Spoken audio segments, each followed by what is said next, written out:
Okay guys, so there is a new book out called Horror's New Wave 15 Years of Blumhouse, and Jamie Lee Curtis actually speaks in this book, and today we're going to be speaking about what she said about Halloween Ends, and more specifically, the ending of Halloween Ends. Now, I don't think it's any secret if you guys watch content on the Halloween franchise, but like with a lot of films, Halloween Ends had a couple of different versions of what that ending would look like. Jamie Lee Curtis says that the original ending of Halloween Ends, originally titled Halloween Dies, was actually a scene in a mask factory. If we take a little look on Bloody Disgusting's article here, we see that she says, "You see a conveyor belt of masks being manufactured, they're Michael Myers masks." And she said that this is saying essentially we're all monsters if we put on the mask. It's not just Michael, it's all of us if we wear the mask. And she actually says that she thinks this was too intellectual of an ending for this finale. So it sounds like she was actually very in favour of this ending.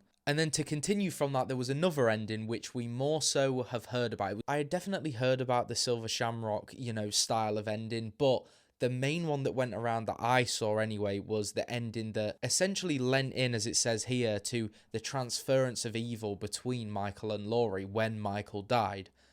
Obviously, that's very similar to what happened with Corey. It was that transfer of evil. And yeah, this ending would have essentially seen, as it says here, Laurie taking the life of Michael Myers and then becoming Michael Myers. This here is the book, but we're going to be talking a little bit about that today because I think it's very interesting. The whole idea of it ending at a Silver Shamrock factory. David Gordon Green wrote this completely. It just was never filmed, which I'm so upset about. I would love to see like the actual, I don't know if it is out there. Some of you guys may have read this already, but I would love to read how that finale would have actually taken place. It's all written, as I said, never filmed. Let me know what you guys do think to that idea. I find it interesting just as a Halloween fan in terms of, we'd actually get that kind of merge of the franchise with the only kind of difference it has, bar the timelines. Yeah, obviously Halloween 3 was kind of its own standalone, but this would really merge the two, which I think just as a Halloween fan, as I said, I find that interesting, so I feel like I would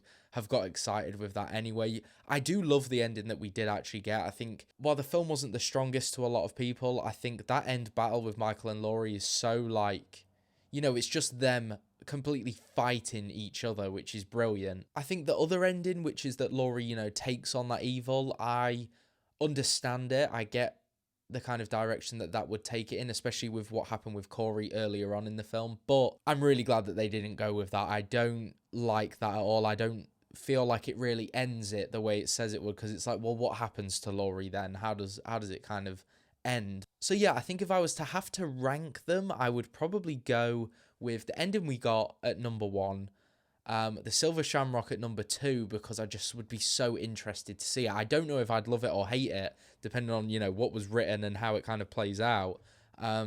And then Laurie kind of taking over Michael at number 3. It's not my favourite. Let me know what you guys do think. I find it really interesting that this has come up in this new book. I really want to give it a proper read. So yeah, let me know if you've read it. Let me know if there's any other juicy bits in there that I maybe haven't heard of yet. And yeah, I will see you guys in the next one.